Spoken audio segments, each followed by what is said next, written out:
Social anxiety is undoubtedly one of the bigger issues in today's modern world.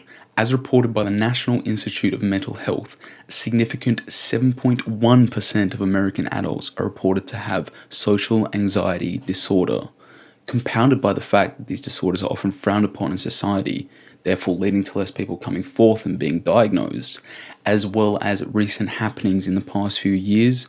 One can only imagine how this number has increased. In light of these statistics, today we'll be talking about social anxiety, as well as revolutionary new research into one naturally occurring medicine inciting all new ideas into which we, as a society, can combat these fears and afflictions.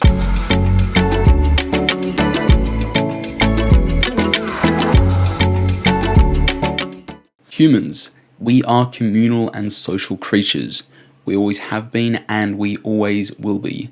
And if there ever comes a time where this is no longer the case, then we cease to be humans. The need for connection amongst one another is an integral part of our being on all levels, chemical to psychological, intertwined in our DNA with foundations leading back millions upon millions of years, making, of course, the idea of isolation, loneliness, and separateness something that shakes us to our very fibre. We are not designed to exist as lone wolves. We are designed to live amongst one another, interconnected and communal. This has been the case for millennia now, making the ramifications occurrent from such a departure dramatic and unprecedented. And although one would like to blame recent events for a rise in these ramifications, the fact of the matter is that this departure from our once tribal, communal mind has been increasing steadily for decades, if not centuries now, commenced by ancient shifts in mentalities eons ago, reinforced by the idea of capitalism being that one will inevitably rise above and crush the rest, and then further reinforced by the advent of technology, the likes of social media, which has actually acted to further divide us in some sort of cruel mockery of its first imagined purpose. All in all, resulting in the socially divided, mentally fractured populace that we see today, where conditions such as social anxiety disorder have never been higher, which makes perfect sense. A lacking in social interactions will undoubtedly result in fears born out of social inexperience.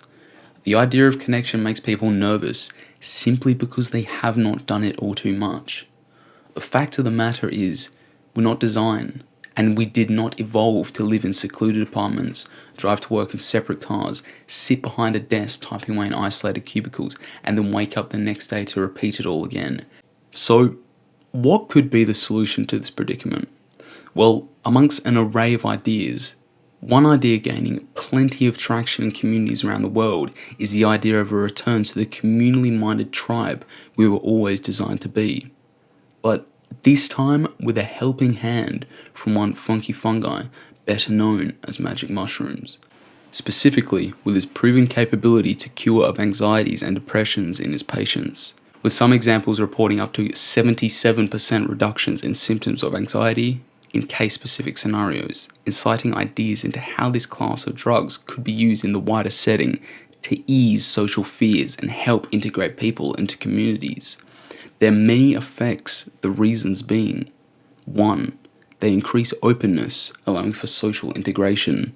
They increase ideas of interconnectedness, whilst decreasing ideas of separateness. 3. They deconstruct perceived barriers between the I and the other, and therefore the idea that one must be deemed superior and the other inferior, dissolving resultant fears of judgment. 4. They dissolve ideas of the ego, which is undoubtedly the source of many fears and anxieties as the self becomes overbearing. 5. They induce neurogenesis, instilling heightened courage, allowing for bravery and fearlessness amongst peers. And how are these medicines administered? Well, they are classically given in communal group settings, as per design, as historically defined, so that once the barriers that produce these fears become dissolved, the emerging humanity and spirit will be well received by the community present.